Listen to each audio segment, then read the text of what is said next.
Pada hari ini saya ingin menyampaikan beberapa informasi terkait persiapan penyelenggaraan AMM-PMC minggu depan dan juga mengenai update mengenai Myanmar.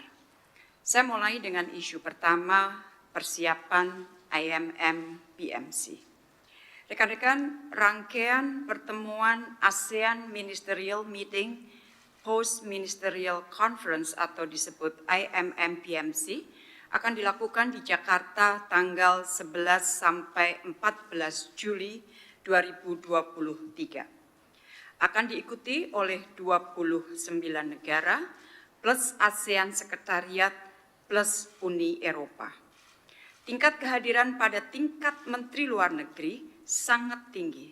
Regardless beberapa hari sebelum pertemuan, akan berlangsung pertemuan tingkat Menteri NATO di Vilnius. Dan hingga hari ini sudah terdaftar 1.165 delegasi dan 493 wartawan yang akan hadir dalam rangkaian pertemuan AMM-PMC. Di dalam 4 hari pertemuan, terdapat 18 pertemuan, yaitu Sonfest, ICHAR, 56 AMM dalam bentuk plenary, 56 AMM dalam bentuk retreat, PMC dengan India, dengan New Zealand, dengan Rusia, dengan Australia, dengan China, dengan Jepang, Korea, Uni Eropa, UK, Kanada, Amerika Serikat, ASEAN Plus 3 atau APT, EAS, dan ARF. Di samping itu juga terdapat beberapa pertemuan trilateral, antara lain Chair ASEAN plus ASEAN Sekretariat plus Norway, trilateral pertama, kemudian ada trilateral yang lain yaitu Chair ASEAN, ASEAN Sekretariat, dan Turki. Rekan-rekan, selain memimpin berbagai pertemuan AMM-PMC, saya juga akan melakukan sejumlah pertemuan bilateral. Sejauh ini terindikasi 13 pertemuan bilateral. Namun tentunya angka ini akan terus bergerak disesuaikan dengan dinamika di lapangan dan alokasi waktu. Dan mendahului pertemuan AMM-PMC, pertemuan tingkat teknis SOM dan CPR sudah akan dimulai besok tanggal 8 Juli 2023. Dari pertemuan-pertemuan tersebut, terdapat 12 outcome documents yang akan dihasilkan.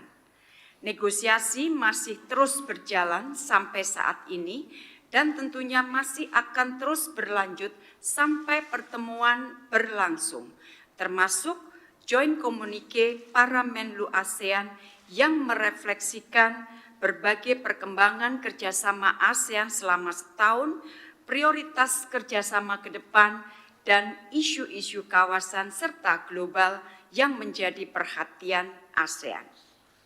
Rekan-rekan media yang saya hormati, situasi dunia saat ini masih dipenuhi rivalitas yang tinggi. Perang di Ukraina masih terjadi sampai saat ini.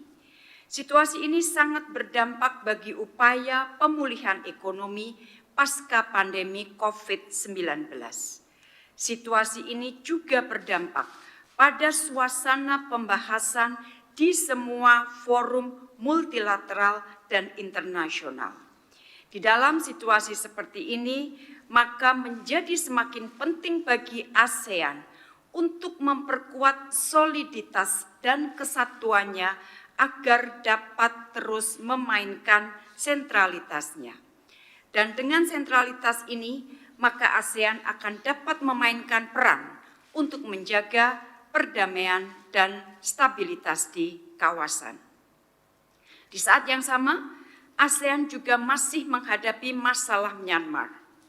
Krisis politik yang dipicu oleh kudeta militer telah berlangsung lebih dari 2 tahun.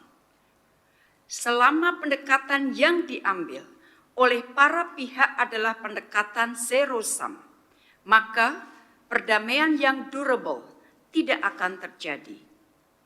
Selama spirit perdamaian tidak dimiliki oleh para pihak, maka perdamaian yang durable tidak akan terjadi.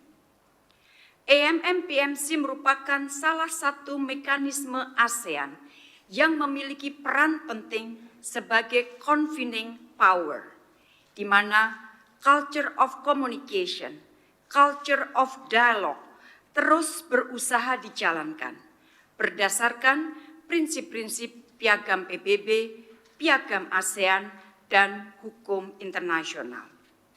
Dalam kaitan ini dan untuk menjaga stabilitas, perdamaian, dan ketahanan ekonomi kawasan, beberapa hal yang akan dikedepankan dalam pertemuan AMM-PMC kali ini antara lain. Pertama, memperkuat penegakan prinsip-prinsip di ASEAN Charter dan berbagai tata perilaku seperti TEC, SONFES, maupun AOIP guna terciptanya perdamaian, keamanan, stabilitas, dan kemakmuran kawasan. Kedua, terus memperkuat confidence building measures atau CBM sambil mulai memperkuat preventive diplomacy. Dalam kaitan ini, saya akan mendorong agar mekanisme China, Japan, Korea dapat direvitalisasi kembali.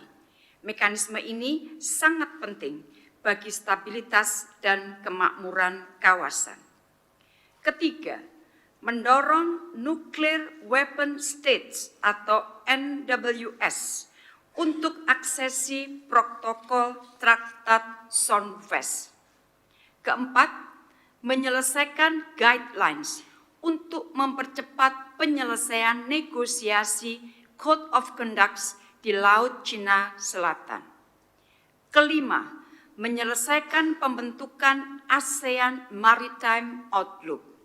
Rekan-rekan, Outlook ini akan menjadi dokumen yang sangat strategis untuk memperkuat sinergi dan menghindari duplikasi kerjasama maritim yang selama ini dilakukan oleh 12 badan sektoral ASEAN dan sebagai rujukan negara mitra dalam kerjasama maritim dengan ASEAN.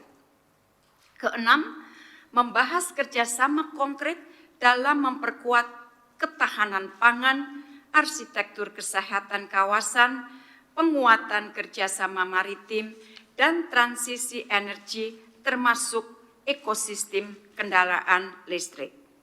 Hasil pembahasan dari berbagai isu ini akan disampaikan ke KTT ke-43 bulan September mendatang. Ketujuh, untuk pertama kalinya, implementasi ASEAN Outlook on the Indo-Pacific diarus utamakan dalam pembicaraan dengan negara mitra, dengan fokus pada pembahasan kerjasama konkret dan sebagaimana teman-teman ketahui, prinsip utama dalam AOIP adalah inklusivitas dan membangun kerjasama konkret. Oleh karena itu, ASEAN siap melakukan kerjasama dengan mitra manapun dalam rangka implementasi AOIP. Dan ini tercermin dalam berbagai dokumen ASEAN dengan mitra, baik pada tingkat politis maupun tingkat teknis seperti pembuatan kerjasama yang konkret. Dan dalam konteks inilah, pada bulan September nanti akan dilakukan ASEAN Indo-Pacific Infrastructure Forum dalam mengimplementasikan AOIP. Kedelapan, untuk pertama kalinya juga ASEAN mengengage IORA dan PIF sebagai bagian dari pelaksanaan AOIP untuk menjaga stabilitas dan perdamaian kawasan. Engagement dengan IORA dan PIF akan dilakukan pada KTT September nanti. Roadmap MOU kerjasama sekretariat antara ASEAN Sekretariat dengan PIF Sekretariat terus dimatangkan. Rekan-rekan, sebagai tuan rumah dan ketua ASEAN, Indonesia akan berusaha maksimal agar dialog dan pembahasan selama berlangsungnya AMM-PMC berlangsung secara konstruktif. Indonesia siap menjembatani semua perbedaan yang muncul dan kita siap dan mencoba agar pembahasan dapat menghasilkan kerjasama konkret yang akan dapat dibawa ke KTT 43 bulan September nanti. Tentunya dukungan negara anggota ASEAN dan negara mitra ASEAN sangat diharapkan.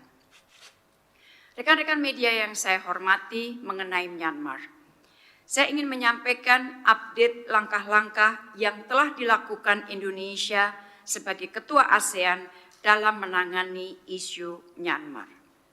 Beberapa prinsip yang dijalankan Indonesia, yaitu menjadikan 5PC, 5-point consensus, sebagai rujukan utama, menjadikan keputusan para pemimpin ASEAN sebagai dasar bertindak, menjaga nilai-nilai dan prinsip-prinsip piagam ASEAN, dan siap menjembatani perbedaan. 3 hal utama yang ingin saya sampaikan. Pertama, mengenai engagement. Rekan-rekan, engagement dengan semua pihak adalah kunci dalam mengimplementasikan 5PC.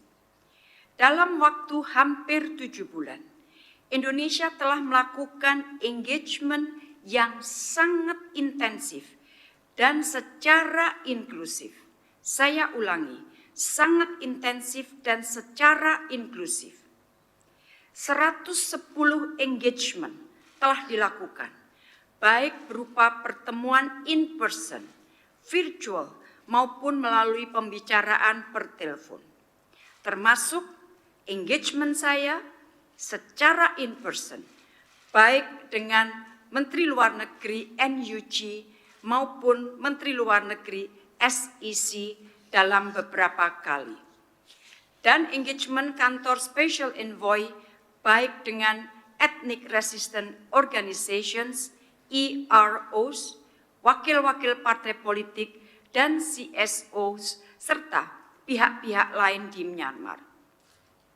Engagement yang intensif dan inklusif penting untuk dilakukan dan menjadi kunci untuk membangun trust, mendengarkan posisi masing-masing pihak, mencoba membangun jembatan untuk mempersempit perbedaan, mendorong deeskalasi kekerasan dan renouncing the use of force, mendorong dialog inklusif, dan mengajak semua pihak untuk membantu dan mendukung pemberian bantuan kemanusiaan dengan prinsip no one left behind. Engagement bukan merupakan tujuan, namun merupakan alat untuk mencapai tujuan, yaitu dialog inklusif untuk mencapai perdamaian yang durable. Oleh karena itu, engagement ini merupakan building block yang pertama. Saat ini sudah waktunya building block kedua mulai dibangun, yaitu mendorong dialog di antara para pihak menuju dialog inklusif nasional. Oleh karena itu, dalam pertemuan saya, baik dengan Menteri Luar Negeri NUG dan Menteri Luar Negeri SEC, saya telah sampaikan pentingnya dialog inklusif. Dialog inklusif merupakan satu-satunya way forward. Dialog inklusif merupakan satu-satunya way forward jika para pihak menginginkan perdamaian yang durable di Myanmar. Semua pihak luar harus mendorong dilakukannya dialog inklusif di Myanmar. Masih terkait dengan engagement, selain dengan para pihak di Myanmar, Indonesia juga melakukan engagement dengan negara tetangga Myanmar dan key players lainnya, dengan pesan utama agar mereka mendukung implementasi 5-point konsensus. Kedua, mengenai bantuan kemanusiaan. Jadi yang pertama mengenai engagement, kedua mengenai bantuan kemanusiaan. Terdapat langkah maju untuk bantuan kemanusiaan. Akses kepada stakeholders diberikan kepada AHA Center. AHA Center telah berhasil menyelesaikan Joint Needs Assessment. AHA Center sudah melakukan delivery tahap awal pada Mei 2023. Saat ini, AHA Center sedang mempersiapkan penyaluran bantuan kepada 400 rumah tangga atau sekitar 1.450 orang IDPs. Wilayah Sagaing dan Makewe akan menjadi salah satu prioritas selanjutnya. Selain itu, AHA Center juga telah bertindak cepat membantu korban Mocha Cyclone senilai $1,6 juta. Secara bilateral, Indonesia telah menyampaikan bantuannya pada 26 Juni 2023 sebanyak 45 ton dengan nilai lebih dari $0,5 juta, setengah juta berupa makanan siap saji, terpal, tenda, peralatan pertukangan, generator, selimut, serta air minum yang diperlukan para korban siklon Mocha khususnya di wilayah Rakhine State, Myanmar. Di dalam berbagai komunikasi, Indonesia juga mendengar adanya informasi, adanya kebutuhan vaksin, terutama untuk anak-anak.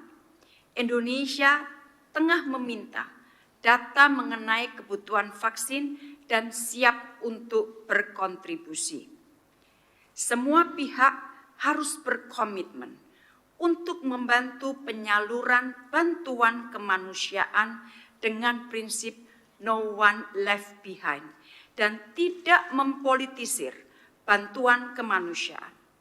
Kepentingan masyarakat harus menjadi prioritas semua pihak. Yang ketiga mengenai tindakan kekerasan. ASEAN masih sangat prihatin dengan masih meningkatnya penggunaan kekerasan di Myanmar yang mengakibatkan korban sipil dan hancurnya fasilitas umum. Hal ini harus segera, saya ulangi, harus segera dihentikan. Di semua engagement yang dilakukan Indonesia dengan semua pihak di Myanmar, dorongan untuk menghentikan tindakan kekerasan ini terus disampaikan dan menjadi prioritas. Tanpa penghentian kekerasan, tidak akan ada situasi kondusif. Tanpa situasi kondusif, maka tidak mungkin dapat dilakukan dialog yang inklusif. Dan tanpa dialog yang inklusif, maka tidak akan ada penyelesaian damai yang diterima oleh semua pihak dan tidak akan ada perdamaian yang durable di Myanmar. Rekan-rekan, saya ingin ulangi bahwa sebuah konflik hanya dapat diselesaikan jika para pihak memiliki semangat dan komitmen sungguh-sungguh untuk mewujudkan perdamaian. Perdamaian yang durable tidak akan dapat dicapai jika pendekatan yang diambil adalah zero sum. Mari kita terus dorong semangat dialog dan damai para pihak di Myanmar. Dan isu mengenai Myanmar ini tentunya akan dibahas kembali dalam pertemuan retreat para Menteri Luar Negeri ASEAN. Rekan-rekan yang saya hormati, sebagai penutup, AMM PMC adalah bagian penting dari mekanisme ASEAN untuk menjadikan ASEAN Matters dan menjadikan Asia Tenggara sebagai epicentrum of growth. Demikian beberapa update persiapan pertemuan AMM PMC mendatang yang dapat saya sampaikan per hari ini. Demikian teman-teman, terima kasih.